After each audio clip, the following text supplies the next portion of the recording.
Synopsis.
Good morning and welcome to the Sports Debate Podcast. I am BA along here with James J. Trey Martin and Jack Hirsch. I hope you gentlemen are doing fine this morning.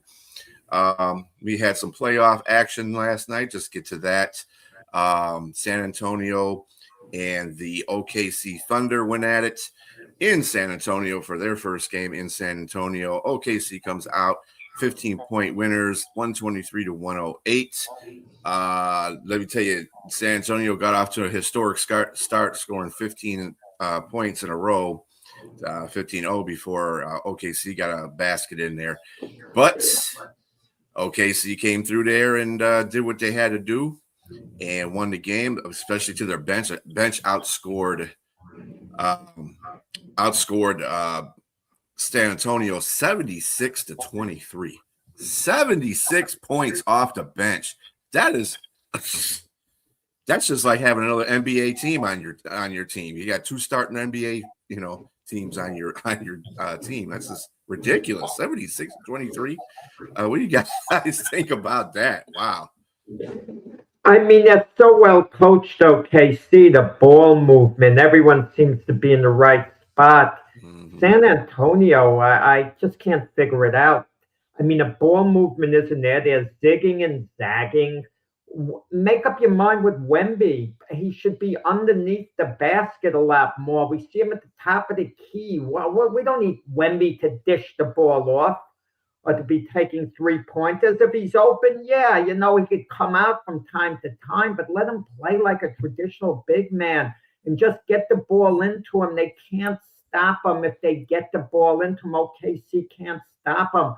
Holmgren will get, in foul trouble pretty quickly if he tried to stop Wemby that way. But, kudos to OKC. I mean, they were beautiful to watch, like you say, with their bench. I mean, really, that's what basketball is about, the way they played after getting off to the rough start. So not only did they get off to a rough start, they got off to a rough start in the beginning with the first game. And quite frankly, they could have won that game. We can be talking about them being 3 games to none. So it's and that was because that went to double overtime for them to win, even with the Herculean effort with Wemby scoring 41 and 24 rebounds. That being said, they made adjustments. Like you said, the coaching made adjustments. They figure out ways. Hartenstein has been really good with Wemby, whether you think he's holding him or not. I mean, we've seen it go the opposite way. He's not that big of a guy, so it's different if you had like a Shaq in the situation. He height wise, I mean, he's up there. Wingspan wise, he's there, but weight wise, he's a slender guy. So I can imagine Hartenstein is a much bigger guy. Even though he's not as tall, he's banging in the post with him. So that wears you out. And at some point, and so he's going to make a business decision as to whether or not he wants to go in and see if he can score 50 points in the post. What really alarmed me about San Antonio, because I think it's still going 7. I think it's still going to go 7 games. Jack, you say that they're going to win. I'm not sure about that, but I think it's going to go 7 games. I just think that you had all of your players on board. They don't have Jalen Williams, and they still found ways to win. And not only win, but win convincingly. That's what's scary. Their bench, as you said, outscored. So you have to be alarmed by that situation. Mind you, and SGA has had better games than he had in his first game. So your MVP is playing moderately at an MVP level because he's taking what you're giving him. If you give him double teams, he knows when to dish it out. He knows when to go in, and he's become fearless again and going inside and scoring within the arc. So the irony there is that they started out 15-0 and they end up winning by 15. So I mean, it's just I think they're the team to beat. I think if you're going to have a dynasty, it's going to either be starting with San Antonio or it's going to be starting with OKC. And this is working to be an inner conference rival. To me, if they keep these teams the way they are constructed, they don't like each other. You got so many storylines. The centers don't like each other. It's great. It's great for basketball. We'll be looking forward to watching this team go against each other again in the next season. Wait for the series to conclude before making that evaluation, because these series turn very quick. The Celtics swept 3-1 against the Sixers. No one would give the Sixers a chance to win that series. The Pistons swept 2-0 against the Cavaliers, then 3-2. Look at the way those series turned. Even the Atlanta Hawks swept 2-1 against the Knicks in their series, and we were thinking, wow, what are the Knicks going to have to do in the off season? Because it looks like they might actually get eliminated by the Hawks. These series turn, and they could. But the only problem I have with that argument, Jack, is that you're talking about inferior teams that were able to get up against better teams and eventually fail. These two teams aren't inferior. They aren't at all by any stretch of the imagination. So, yeah, like I said, it could go 7, but I still you could see the matchup is highly superior for both teams in this series than those two others you just mentioned. Yeah. Speaking of the Knicks, they are playing today. They're going to Cleveland with a commanding 2-0 lead. Of course, we'll allude to Jack to say there's a lot of teams that start off 2-0 in these playoffs and are not in it now. So we got to look at that. Maybe Cleveland getting some home cooking, maybe they'll be able to take one of these games away from the Knicks. Well, Cleveland, I think Cleveland could win a couple of games before it's over. I mean, the Knicks should prevail, but I don't think Cleveland's getting swept. I don't think they're going out easy. I think I had to go with James on Jose. I think the Knicks took their soul in the first game because they had that game won. Cleveland had that game won, and they just, off. So I don't know. We'll see what happens in Cleveland. If the home cooking works for them, then I might have a different opinion of it. But right now, I don't think they can beat the Knicks. The Knicks portrayed themselves in that first game as a pool shark. You sucker a player to come in and play, and you figure they can play, and all of a sudden you just start whipping the crap out of them and taking all their money. That's what they're doing right now. It's just they seem like they're giving all they can, and it's just not enough. I don't know. I think the Knicks sweep them, and if maybe they get one game, Jack, if that. And just real quick for the other playoffs that are at hand, which are the NHL playoffs, Stanley Cup playoffs, the Golden Knights, they've taken a commanding 2-0 lead over the Colorado Avalanche, who are favored to go into the Stanley Cup finals. They had a 1-0 lead going into the third, and just Golden Knights have just, I don't know what's going on with turn that switch on. But like we said in hockey, it's whatever team gets their stuff together at the right time can beat anybody. So I'd be concerned if I were the Avalanche. I mean, what were they like?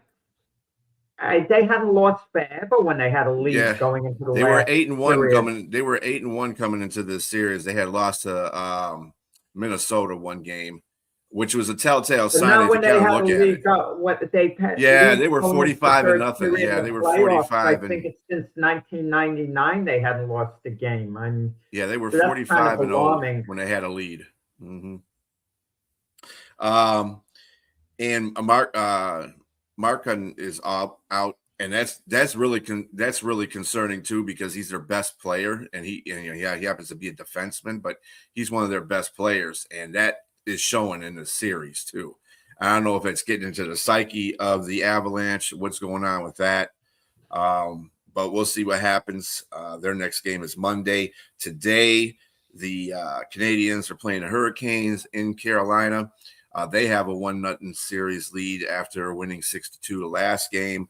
See if the Hurricanes can regroup on this one. This is another team that is one of the favorites to be in the Stanley Cup.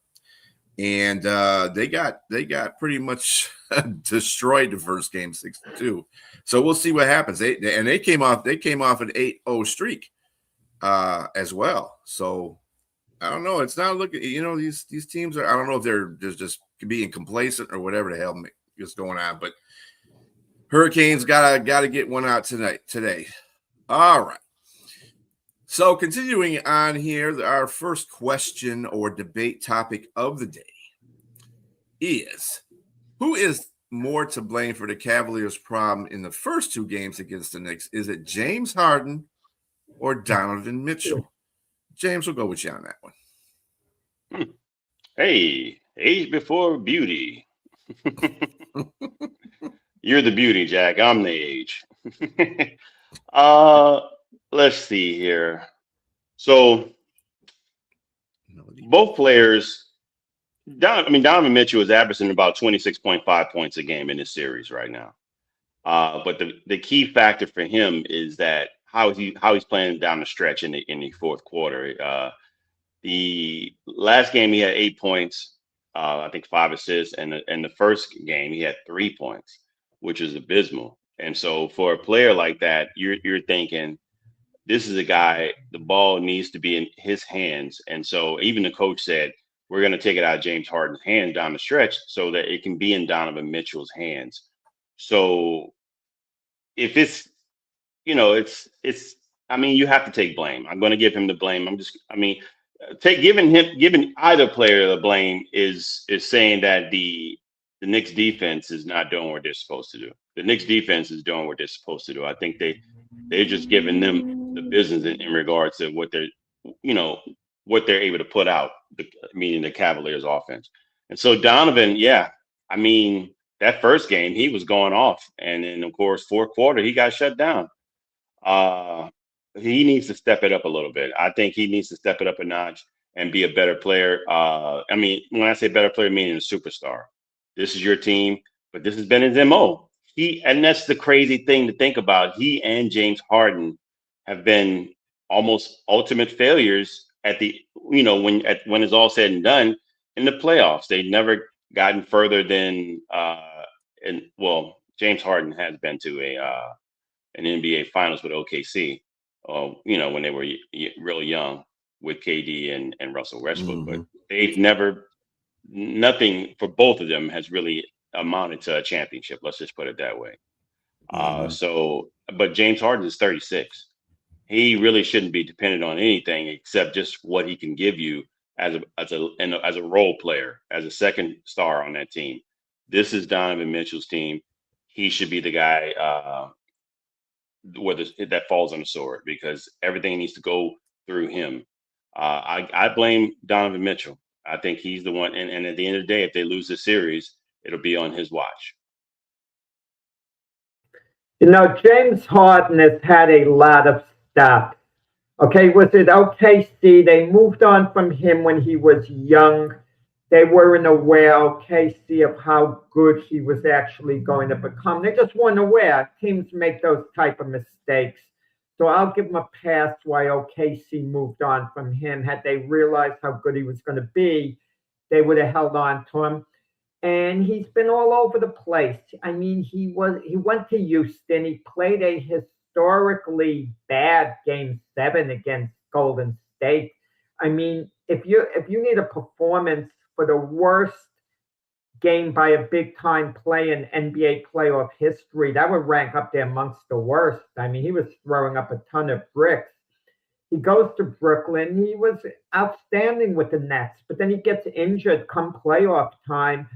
So, he wasn't in a position to really help the team. He goes to Philadelphia, has a problem with the GM at some point. So he doesn't fulfill his potential there. He goes to the Clippers, who were completely dysfunctional with James Harden. And I'm not saying it was all his fault, but he played a huge role in it. Now he comes to Cleveland. He's supposed to be the savior. All of a sudden, this Cleveland Cavalier team that won 64 games last year, Harden was supposed to be their missing piece. But they can barely get by a so-so Toronto Raptor team in the playoffs. They have to go 7 games. I mean, come on. A championship team would eat the Raptors up, a championship caliber team. And they get by in 7 games. And the Cavs are celebrating like they won the NBA title. Like, oh, we got on to the next round. We could breathe a sigh of relief. We're playing with house money. I mean, I was an apologist for James Harden for a long time. I'm usually an apologist for great players who aren't getting it done during the playoffs because I feel it's coincidental that they're not really choking. It happens. You hit slumps. The great Aaron Judge was in a slump in the playoffs for a while. It wasn't because of the pressure, not at all. It just happens. But what's Harden, we've seen this rodeo over and over and over. He'll turn in a good game once in a while. And even James was saying about a week and a half ago, is it an aberration or not? And James was smart enough to say, yeah, I think this is an aberration. It's a one-off, him playing a great game for one game. I'm not getting suckered in. James wanted to get suckered in and believe in Harden, but he didn't. He didn't go there. Because James has seen enough of this. He needed more proof.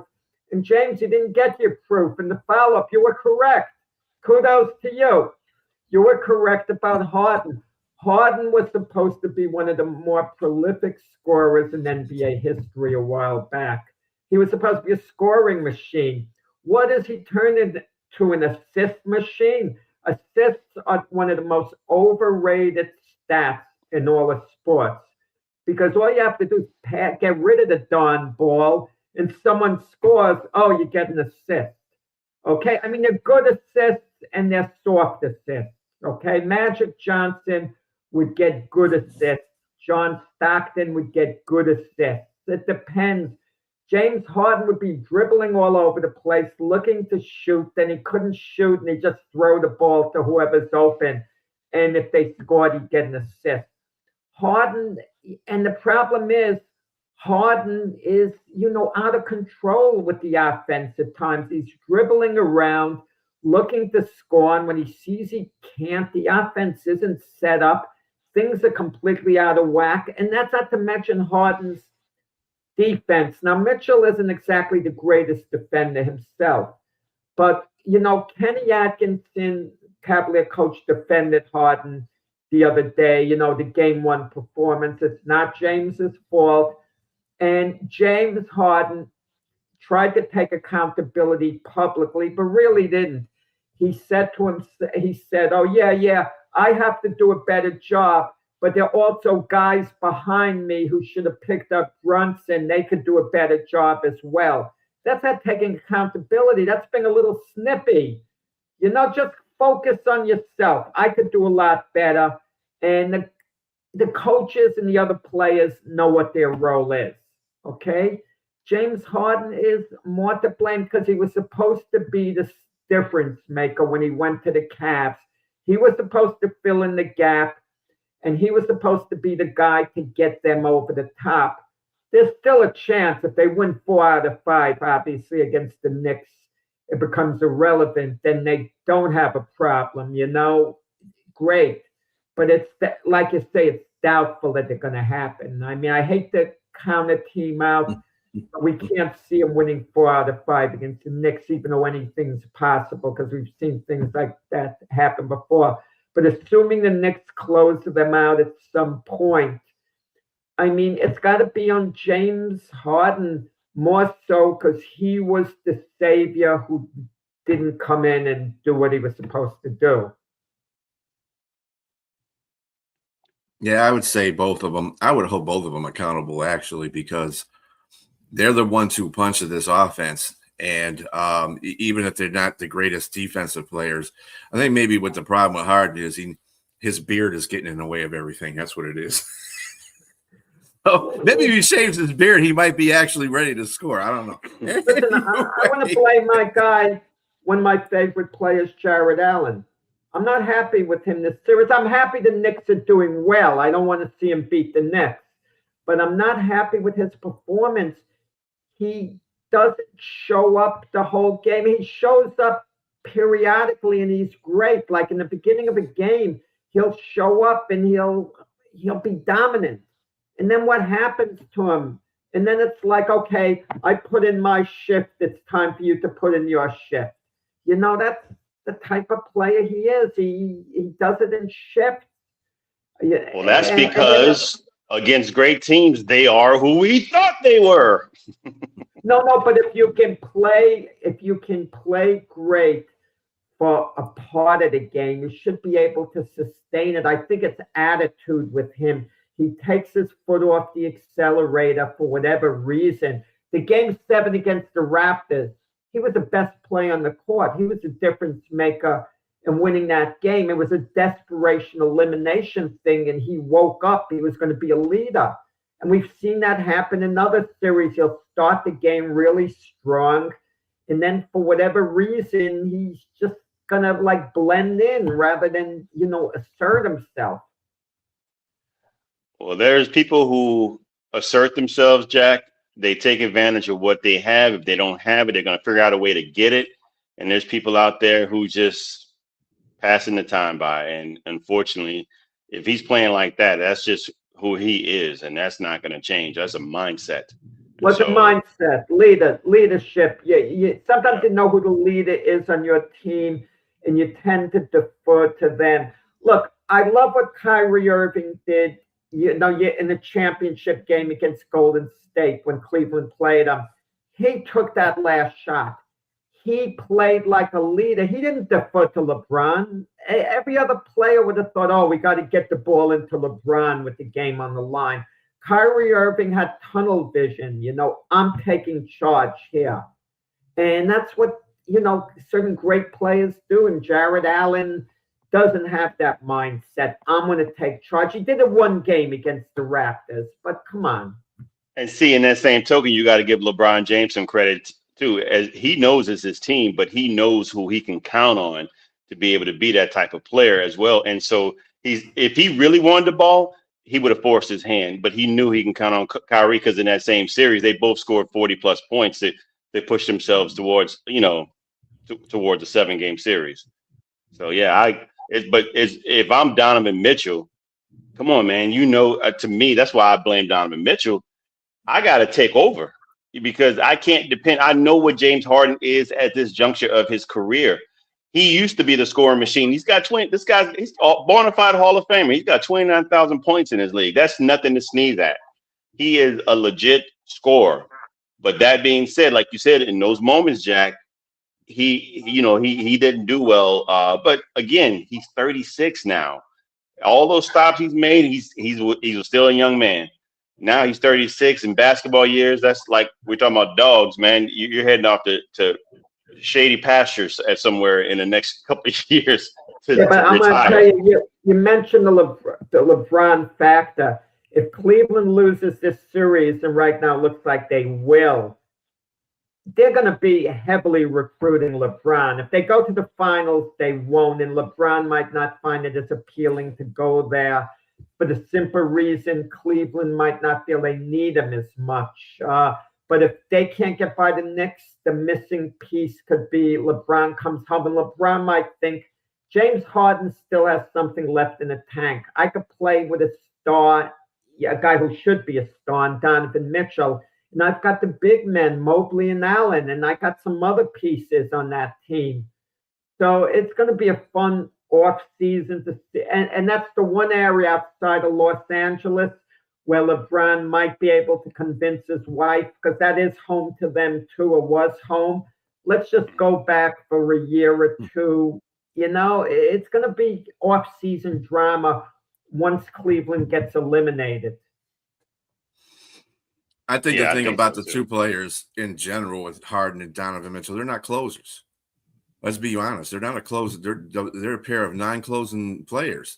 And what you alluded to with LeBron's a closer. He can close a game.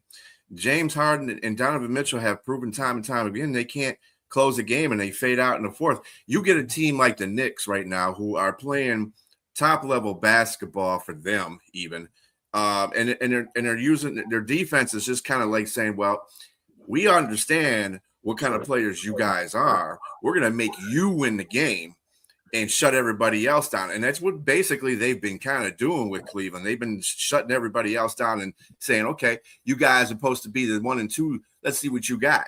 And they can't do it. And they're just playing on what everybody else needs to be doing to Cleveland. I think they've gotten away with it so far, Cleveland, being Cleveland, getting away with not having Donovan or James Harden really stepping up when they need to step up. So this is probably coming to a foreshadow of what they're going to this series is going to be. So the Cavaliers got to win this game. They don't win this game, this next coming game, I think it's going to be. I mean, but if you want to just have fun to think this way, when the Pistons had a 2-0 lead over the Cavs, wasn't the feeling the same as we have now, that there's no way that the Cavs are really going to come back? We know they potentially could have win a couple at home against the Pistons, which they did. Just like we're thinking they could potentially win 2 at home against the Knicks coming up, and then it's a new series. My point is what I said in the beginning of the show. We can't count teams out that are down 2-0, 2-1. We've seen series turn very quickly, with it might not. I agree with you in that sense, Jack, but just how this series started out, that's where the problem lies in. I think they gave their best, and there was nothing they can do to stop that leak. They had a leak at the end of the game, and there was nothing they can do to stop it, and that ship just sunk.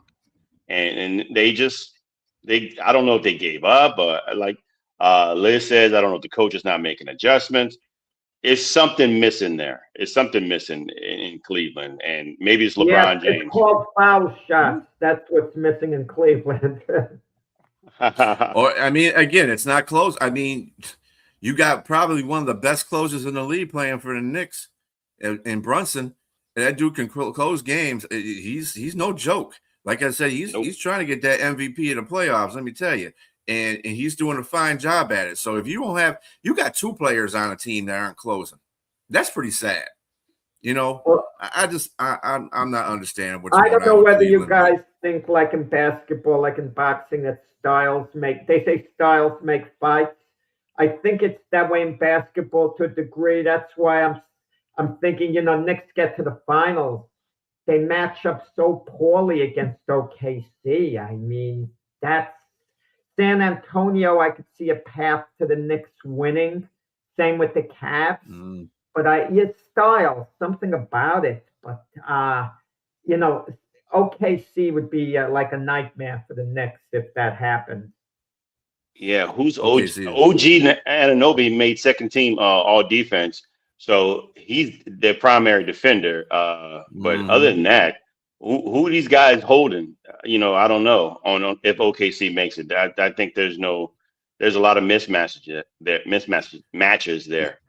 I mean, I think that you're with the San Antonio versus the Knicks thing. I don't think the Knicks got a chance in that either, because I'm gonna tell you something. OKC is the number 1 defense in the league.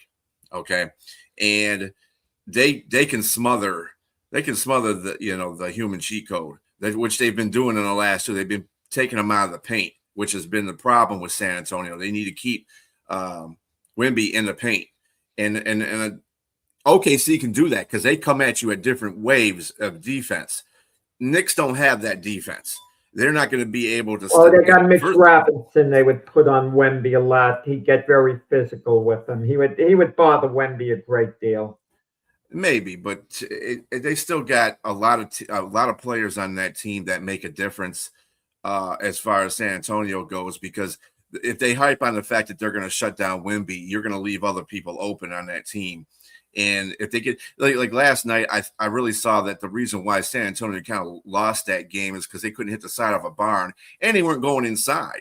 A lot of they were just pulling up for threes when they were down. I'm like, dude, go inside. That's all you got to do is hit the paint.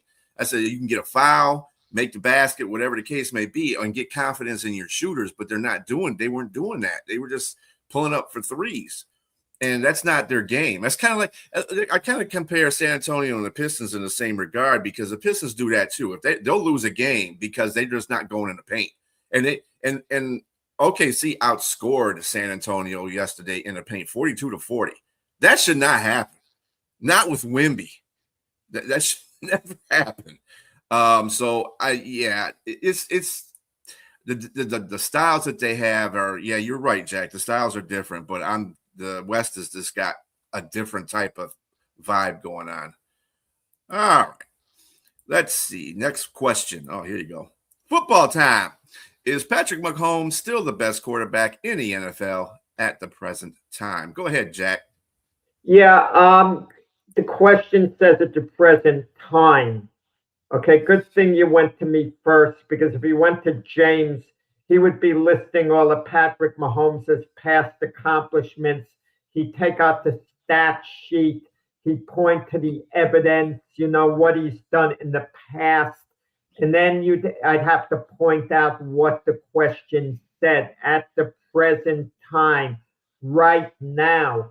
I mean, all due respect to what all these guys have done in the past, who's the best quarterback at this moment? I'm going to give Patrick Mahomes the benefit of the doubt that he's going to come back completely healthy. I'm going to give him that benefit of the doubt. I'm not going to say, well, we're going to have to see how he's recovering from the injury, even though I can make that into an issue. The best quarterback in the NFL is Josh Allen right now. Right now. We're not talking about, I don't want to hear Josh Allen hasn't been to a Super Bowl and Patrick Mahomes has been to 5 of them. I mean, we're not talking about the past. We're talking about how someone performs right now. I'm going to hear, well, Patrick Mahomes has to do this without a level of protection. Well, Josh Allen never has protection. That's why he's always running effectively, passing effectively, carrying the team on his back, the Buffalo Bills. I mean, he is the franchise there. And he's never had a tight end like Travis Kelce, and he really hasn't had the big time, receivers, etc. And look, if you want to say Patrick Mahomes is now the second best quarterback in the NFL, it's okay. You could say that.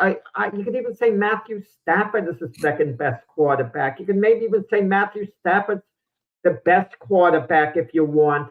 Mahomes is up there. It's not ludicrous to say Mahomes is still the best quarterback in the NFL. I mean, I wouldn't be outraged if you said that. You can make an argument that he is, but he's not.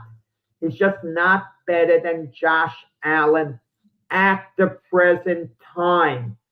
I mean, if you want to rate an all-time list, obviously Patrick Mahomes is ahead of anyone playing today, obviously. Okay?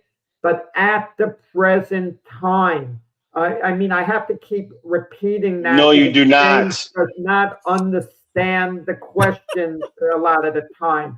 At the present time, James, Patrick Mahomes is not the best quarterback in the NFL.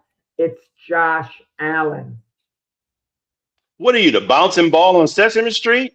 Trying to explain everything to me? I mean, no. Do you read the bouncing ball? No. Look. Yeah. San Francisco. Yes, sir. Yes, of course. I mean, somebody named Drew Brees was never a great quarterback, right? No. It just happened to be going in the Hall of Fame, Goofy, this same year. Okay. That being said, look, that is the goofiest statement I've heard in a long time. Yes. That being said, Patrick Mahomes is a great quarterback at this time. Would you say the same thing about Tom Brady when he tore his ACL? He wasn't a great quarterback at that time, Jack? Stop. You can have more than one great quarterback. Tom Brady was the best at that time. He tore his ACL, Jack. He tore his ACL. In spite of all the things that 2 seasons ago, in spite of all the things that Mahomes was going through, and injury. He had another injury, not an ACL, as I recall. Oh wait, maybe I'm wrong. I'm sorry. Yes, you are, sir. Yes, right. I would be quiet now. Mute your button. Hit that button there, the mute button. Where's Mac at? Where's Mac? No, I said mute your button, please. Hit the mute button. Thank you. Oh my God, man. You sound like me on Aaron Rodgers, didn't he?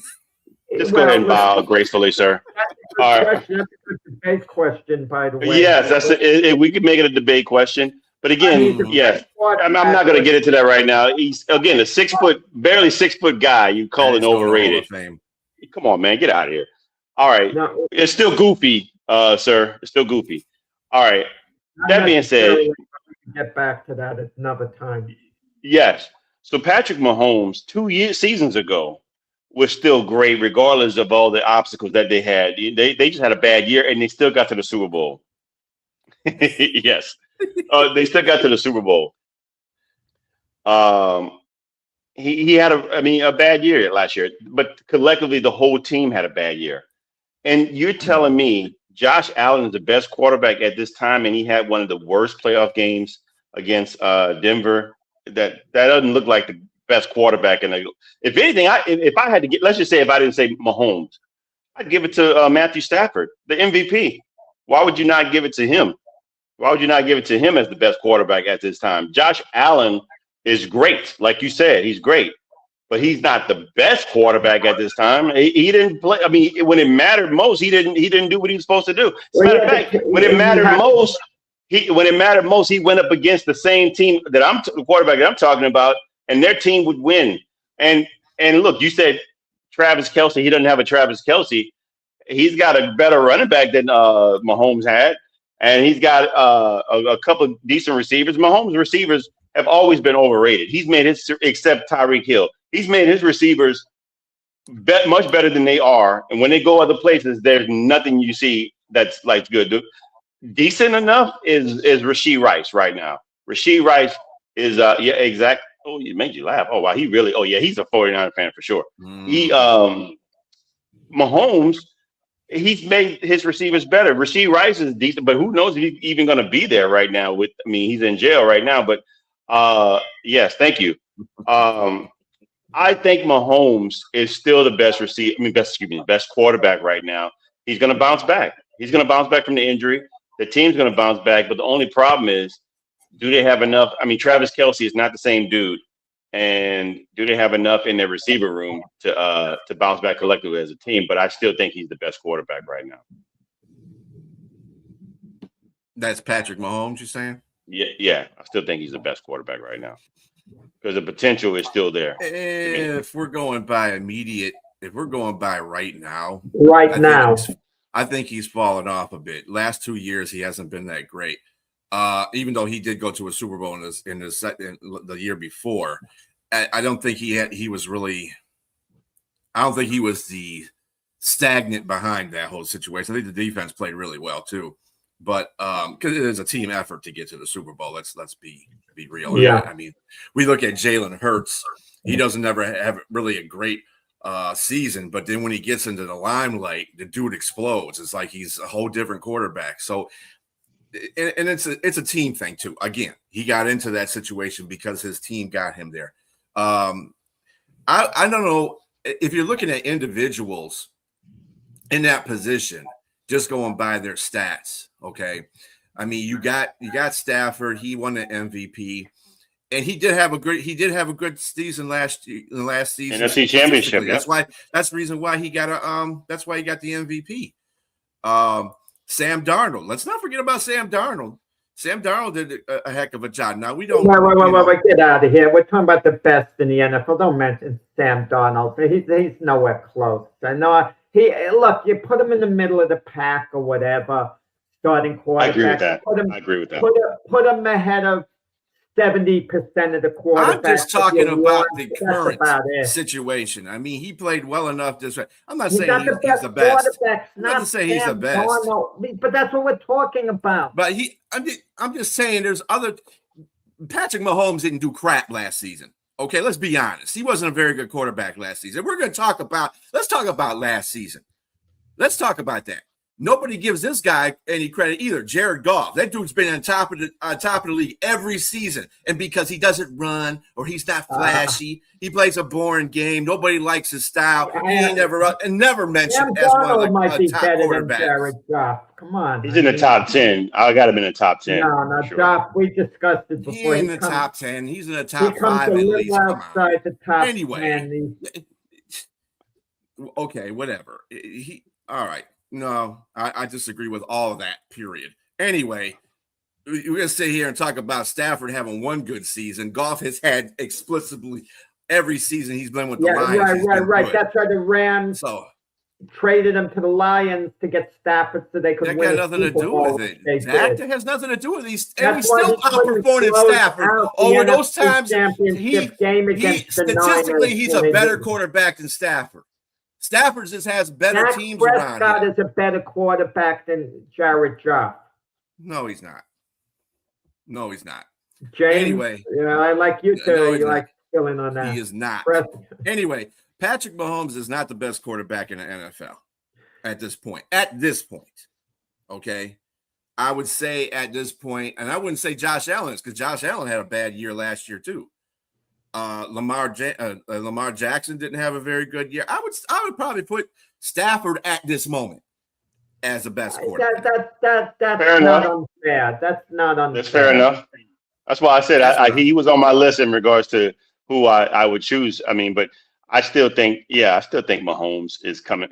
I still think Mahomes is coming back this year especially coming off an injury. I just think he's. Someone is going to have a big year this year. Maybe, I don't want to say unexpectedly, but someone's going to explode. Maybe it's going to be Justin Herbert again. He's going to have a tremendous bounce back like early in his career. I could see let's not forget the second-year quarterback in New England. My man had a great year. He was second in the MVP voting. So I mean, just saying. I'm a little nervous for him. I mean, I think he's the real thing, but I don't know how good he's going to be in year 2. It bothers me exactly with C.J. Stroud, what happened to him his second year. Jaden Daniels was hurt his second year. RG3 had a great rookie year, then he fell off. I mean, I get a little nervous. I like the idea Caleb Williams a slower start coming on after that. I think C.J. Stroud is a little gun shy with a shoddy offensive line. I know if Mac's hearing me right now, he would ream me about talking about. You said everybody's got a bad offensive line. Well, it's not. It's true though. Yeah. But I mean, I still think. But I think everybody doesn't have a great offensive line. I think offensive line play overall is no longer what it was. But there are some teams out there that have pretty good offensive lines, and some are worse than others. And I think Houston was worse than most. So we can't count Purdy in this conversation, Steve, because he was hurt most of the season last season. So I'm not counting him in this conversation of being good. He's decent. I'm not giving him. And even when he wasn't hurt, I'm not going to put him in a top. No. Purdy did well. He's good. He's good, but you're talking about the best. When you're talking about the best. When you're talking about the best, he's not in the best conversation. That's stop. No, not for now at least. Who knows about later? He's great for that system. I think the Shanahan knew what he wanted. He knows they scout. They saw what they needed in the quarterback that can release the ball. He's very smart. He can do. Those two quarterbacks can stay healthy. If they have a good healthy offensive line, they will be. Those guys would be in the top. Well, one in the top 5 and one in the top 10. I think Herbert is in the top 10. Burrow's in the top 5. Yeah, Burrow's actually been pretty good statistically over his times too, but the problem is he's a killer. Yeah, he's a killer when he's got a great offensive line. But it's either 1 year he's going to be Even hurt. with a semi-decent offensive line, he's never really had a great offensive line. I mean, the year that they went to the Super Bowl, he was the most sacked quarterback in the league, and he still went to the Super Bowl. The dude has that moxie in him. He's got that. Oh, he's got. You that think I don't know? in him. As an LSU fan, for sure. Yeah. He was pointing at the ring. Mm-hmm. He's ready to get the ring. So yeah, look, I got Mahomes. You got Matthew Stafford, and I think that's to me that's the more logical answer if you had to choose one. But definitely not Josh Allen, Jack. Come on. All right, next question. Who is the greatest NBA player in history that never played on a championship team? Was that the one that I am? Let me hold on a minute. Yeah, on an NBA championship team. Yeah. All right, So we'll go with James on this one. I know we got 15 minutes. I'm not going to spend a lot of time on this. I'm just going to say Karl Malone, the mailman. Karl Malone was, I mean, if that's what the question is saying, never played on a championship team, meaning that they won the championship, right? Is that what you're saying? Is that, do you bring out the bouncing ball for me? Okay, good. Never played on exactly. A winning championship team. All right, got you. Right, so I'm going to say an NBA player who his career in the NBA was never on a championship team. Yeah, I could have named Barkley. I could have named Elgin Baylor. Could have named Stockton. But Karl Malone, man, 36,000 points, 2 MVPs. He's been he was second at the time of his retirement in scoring. Baylor? Did you say Baylor? Elgin Baylor, yeah. Elgin Baylor was. He played 9 games for the Lakers the year they won the championship, and then he left early in the year. They, retired. He still got a ring? Well, it doesn't matter whether they handed him the ring or not. He was on the team, And he I'm saying, okay. I guess I was asking. Yes, that's virtual. I was asking. He was on the team when they won. Eliminated. He was on the team and then played some NBA games for that team during that season. Yeah. Gotcha. Wow, that's unfair to him to not be active and to see a team win the championship, but and he's not actually actively playing to help compete for it. But but I picked Karl Malone. I mean, again, to me, if Michael Jordan was not on his watch, I mean, if he wasn't playing against him or in his way, they probably win those 2 championships. I just think that Utah had their greatest run, and Karl Malone always averaged over 22 to 25 points or something like that, close. He's been over 30 points a game. John Stockton's a great player. He's a great option too. But I definitely going to go with Karl Malone because I just think that he probably the mailman. He knew how to deliver. He could take over a game as well, and they just had no answer for Jordan. So he didn't win any He didn't win any championships with the Lakers, did he? Nope. Okay. That was 2004. That they lost against your Pistons. Yeah. He went to try to sneak a ring. I don't like that when players do it because to me it's tarnished. You're not really part of the franchise. You're coming there for 1 year, quickly 2 years. I want to get my ring and leave. And Gary Payton did it that year too. They went to the Lakers. They won a ring so badly. That's what I like about Reggie Miller. As much as I don't like his personality, I have tremendous respect for Reggie Miller. He wouldn't leave the Pacers to chase a ring like that because it wasn't going to mean as much to him. Reggie Miller showed some serious character, with that attitude. I'd rather be the Pacers my whole career and not win a ring than just leave them for 1 year to just get a ring elsewhere. Kudos to Reggie Miller. Okay, it's debatable, Karl Malone, Charles Barkley, who's better? I personally would give a little edge to Charles Barkley. You could count on Malone more to be in better condition. You could count on Malone's consistency. Both of them have attitudes. I think Barkley has a little more upside. That's the thing about it. I think the best of Barkley is better than the best of Malone, but Malone would be maybe a touch more consistent. So it's kind of what you like.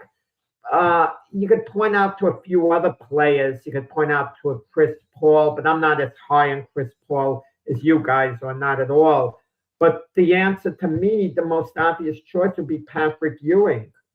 I mean, if Patrick Ewing had won that championship, if they won that Game 7, he would be an absolute Knick legend. Not that he's not one now, but he would have been the toast in New York. I mean, it would have been off the rails, Patrick Ewing. And I mean, I think if he gave most teams a choice, they were both young men. Who would you rather have, Patrick Ewing or Karl Malone? They'd both be salivating at the thought. But I do think the vast majority would select Patrick Ewing over Karl Malone. You know, maybe because he's a center. Let's be honest. Centers have more value. But that would be my answer. I think Patrick Ewing is the Dan Marino of the NBA. They should have been a champion. We point out to the Michael Jordan fact again. That's part of it. The Knicks had 1 year, one great team, but they got stopped by the Bulls. That was the Charles Smith, put back on the basket season. The Knicks had a truly great team and a great coach, but the great Bull team just happened to get in their way. They would have won it with virtually any other time. They didn't have to go against the best of the Chicago Bulls. I got to go against your team. And the only reason why I'm going to go because Ewing is an all-time great NBA player, not just a great Knick. And unfortunately, I think if his knees would have been better, he would have been a champion. His knees sold him out a little bit. He couldn't move as much as he would. But that being said, you can't blame Jordan the year that Jordan was not there when they went to the championship and they got smoked by. No, I'm saying they got smoked by Houston. They got smoked by Houston. They lost 7 games in Houston. It came down to the wire. That's not getting smoked. What the heck are you talking about? They lost the 7-game series, and Game 7 was relatively close. I mean, what are you talking about getting smoked? Game 6, had John Starks made the last shot of the game, the Knicks would have won the game and won the series in 6. What do you mean they got smoked? I will forgive me for saying. All right, I will backtrack with smoke, but I will say they missed an opportunity. Oh, absolutely. But they were a little past their best. They weren't as good as they were a couple of years before. I'm going to say this for Ewing in defense of him. What was his best option, his number 2 option? Oakley, who trashes him now. Oakley's not as good as Pippen. Starks isn't as good as Pippen. They're not as good as Stockton.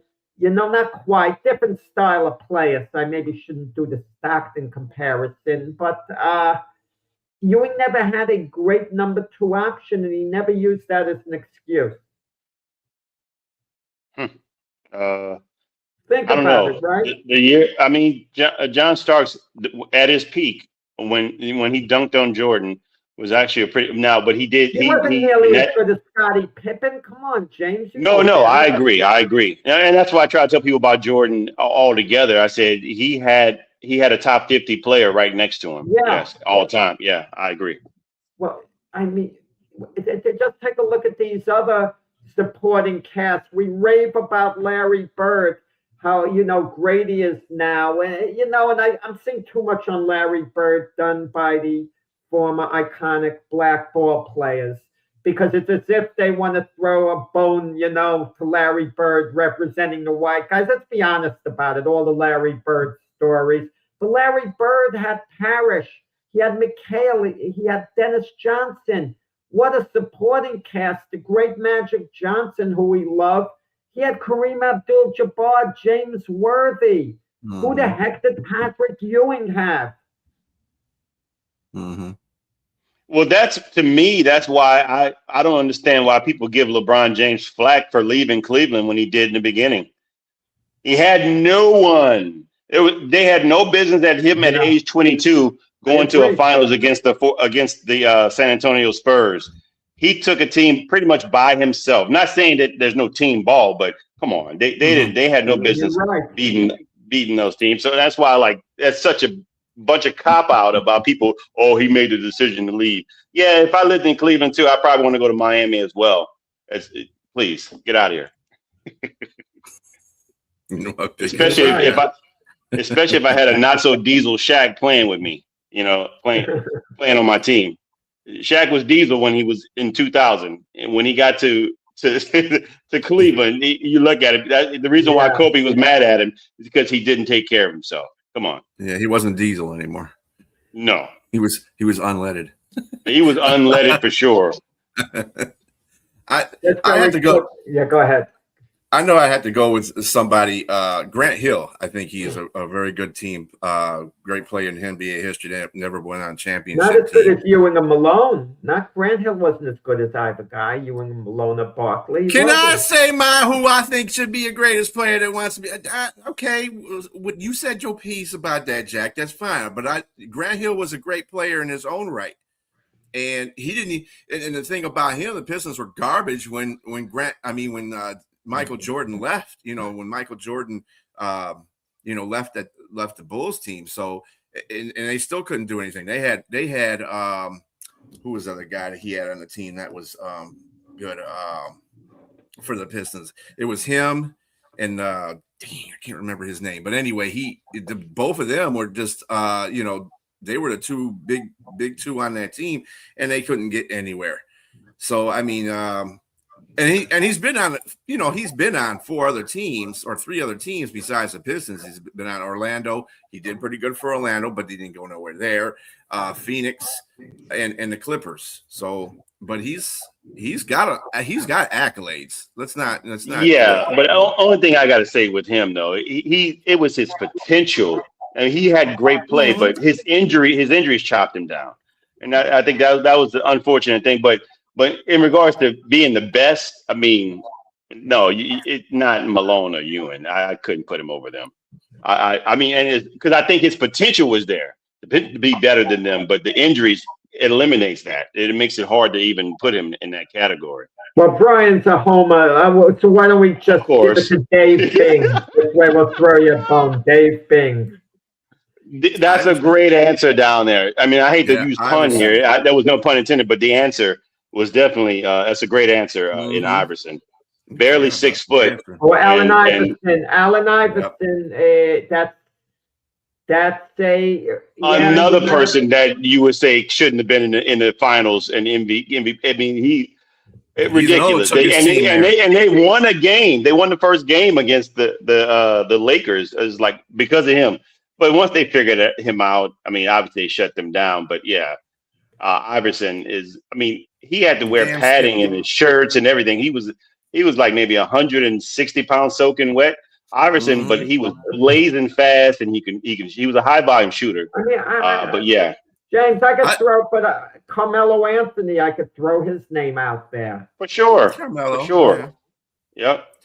Well, I'd say with Iverson, you got to remember he's another guy that really didn't have anybody on his team, and he took up there. But the thing about that team, who was it coached by? Larry Brown. Oh, Larry Brown for sure. Larry Brown was one of the great. He's a great coach, and he willed that team to get into that finals basically as a coach, and he made sure that they rode the back of Iverson until Iverson couldn't do it anymore, and Iverson had one of his best seasons during that. He was MVP. Campaign. He was MVP. Mm-hmm. But the only reason I wouldn't pick Iverson is because he was talking about practice. Are we talking about practice? Come on, practice. Anyway, that is going to conclude our show. I hope everybody enjoyed it. Everybody have a great rest of your Saturday. We will be back next Saturday at 8 a.m. for the Sports Debate podcast. Catch us tomorrow morning at 8 a.m. for the Sunday morning sports show. Everybody have a great day. See you guys. See you, Jack.